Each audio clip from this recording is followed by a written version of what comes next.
네, 반갑습니다. 오늘은 지난번 자한당의 민부론에 의해서 민평론에 대해서 말씀드리겠습니다. 최근에 자유한국당이 민부론에 의해서 민평론도 발표를 했는데요. 여기에 한반도 통일정책, 외교안보정책 관련한 자한당의 새로운 정책이라고 내놓았습니다.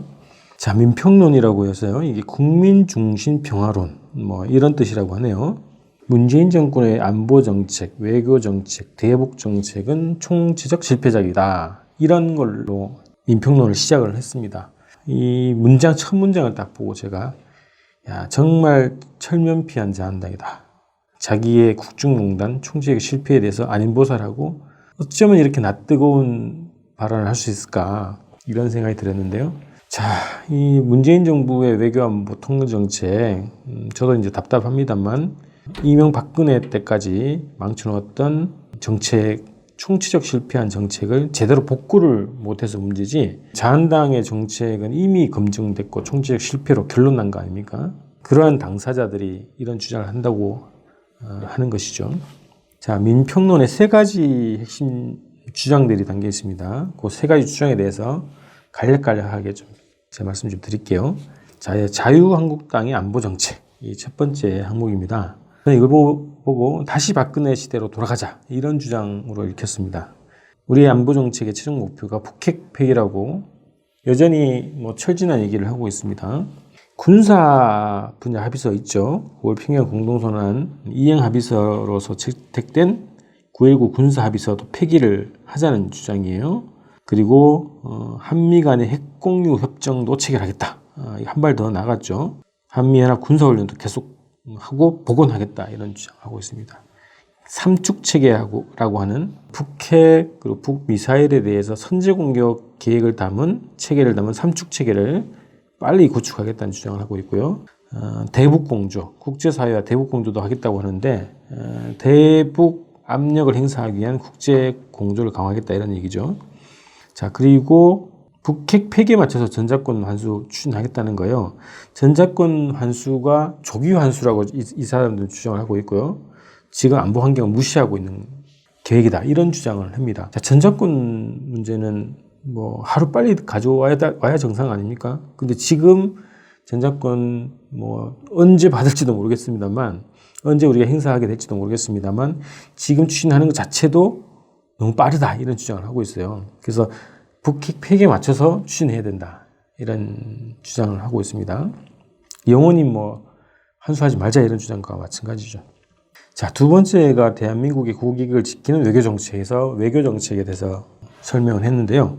저는 또 이걸 보면서 한마디로 자한당의 외교정책은 미국 우선주의다. 이렇게 규정을 내렸습니다. 트럼프 행정부의 대외정책이 미국 우선주의 아닙니까? 이 자들은 이렇게 얘기를 합니다. 신뢰하고 존중하는 당당한 한미관계를 토대로 강력한 한미동맹을 복원하겠다. 이런 얘기하고 있습니다. 한미동맹, 하여튼 이 자들은 한미동맹이 신주단지 모시는 동맹이죠. 자, 그래서 한일 관계, 한중 관계도 새롭게 해서 동북아 질서를 구축하겠다는 얘기고요. 문재인 정부가 한미동맹, 한일 관계 자체도 이탈시키고 있다는 주장을 하면서 한미 간의 외교장관, 국방장관 2+2 회담, 이것도 복원하겠다는 얘기를 하고 있습니다. 그리고 현 정부의 무능 때문에 통상마찰, 방위비 갈등, 전자권 문제 이런 것들이 발생했다. 이런 주장이에요.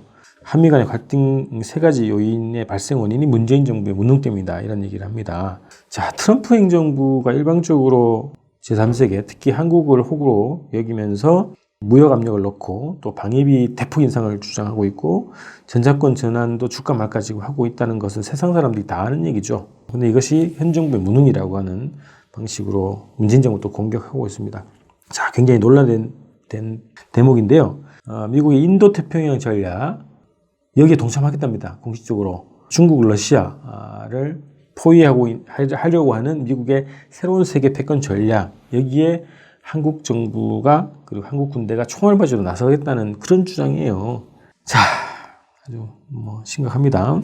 자, 사드 갈등, 미세먼지, 카디즈 침범에 이르기까지 중국의 국익 침해가 반복되고 있는데 굴욕적인 대중정책을 현 정부가 하고 있기 때문에 이것도 바로 잡겠다 이런 얘기입니다. 자, 지소미아 종료를 철회하겠다는 얘기예요. 그리고 한미일 안보협력을 강화하겠답니다. 이것이 대한민국의 국익을 지키는 길이라고 하는 겁니다. 한일 간의 뭐 갈등 관계는 뭐 넘어서서요. 미국의 가장 첨예한 그리고 가장 노골적인 압력 주제가 이거 아닙니까? 방위비 인상뿐만 아니라 지소미아 복원하라는 거고 한미일 군사동맹을 완성 강화하자는 거고 그것을 통해서 인도태평양 전략을 관철하겠다, 실현하겠다고 하는 것이 미국의 국익 우선주의적 대외정책이죠. 패권 정책이죠. 여기에 철저하게 복무하겠다고 하는 것이 자한당의 외교 정책입니다. 그래서 제가 그렇게 얘기한 거죠. 자한당의 외교 정책은 미국 우선주의다. 자, 세 번째로 자유와 평화의 더 큰 한반도로 나아가겠습니다. 이런 제목의 항목인데요. 이것은 자한당의 통일론이에요. 통일론의 내용은 한마디로 흡수통일론입니다. 자, 문재인 대통령의 정책에 대해서도 비판을 하면서요. 자유와 인권의 확대를 목표로 힘을 가진 평화적 과정을 통해서 헌법 질서에 입각한 자유민주주의 통일을 이루겠다. 이것이 이제 자한당의 통일 정책인데 통일 정책이라기보다는 흡수 통일이고 흡수 통일론은 결국 전쟁 통일론이죠. 그런 것을 또 공식적인 통일 정책으로 발표를 했습니다. 자, 북한 인권 문제에서도 개입을 해야 한다는 얘기를 하고 있어요.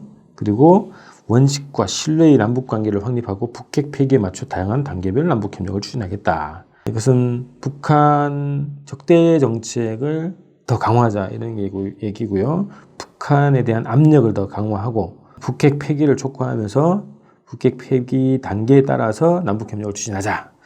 자, 우리 6.15선언, 14선언, 4.27 판문점선언, 9월 평양 공동선언 모조리 다 부정하자는 얘기죠. 북한 인권 문제 이명박근혜 정부가 할 얘기는 아니죠. 북한 인권 문제도 논란이 있습니다만 이건 따로 말씀드릴게요. 자, 북한 주민 맞춤형 지원제도 하겠다는 얘기인데 이명박근혜 때 했던 얘기랑 다를 바 없습니다. 자유와 평화의 통일을 이루는 길은 결국 헌법 질서의 원칙을 지키는 것이라고 하는데요. 통일에 있어서 헌법 질서를 지키자고 얘기를 하는데 헌법을 농단했던 박근혜 정권의 잔당들 아닙니까? 자한당이. 이런 얘기할 처지가 안 됩니다. 자, 우리가 지향하는 통일의 목표는 자유와 인권의 가치를 한반도 북녘까지 확대하는 것이다. 그래서 많이 들어보셨죠? 이게 바로 흡수통일 논리입니다. 힘을 바탕으로 한 평화, 통일의 과정을 안정적으로 관리해 나갈 것이다.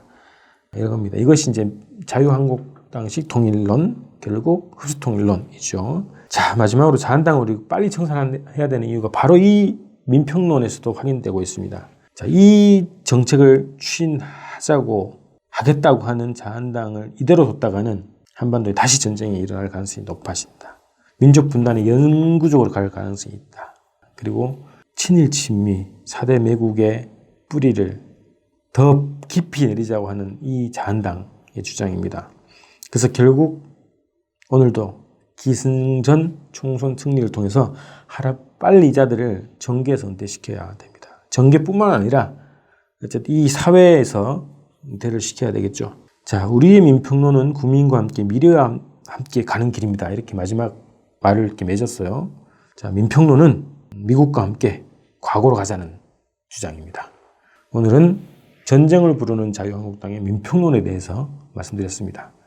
금요일 방송에서 뵙겠습니다. 고맙습니다.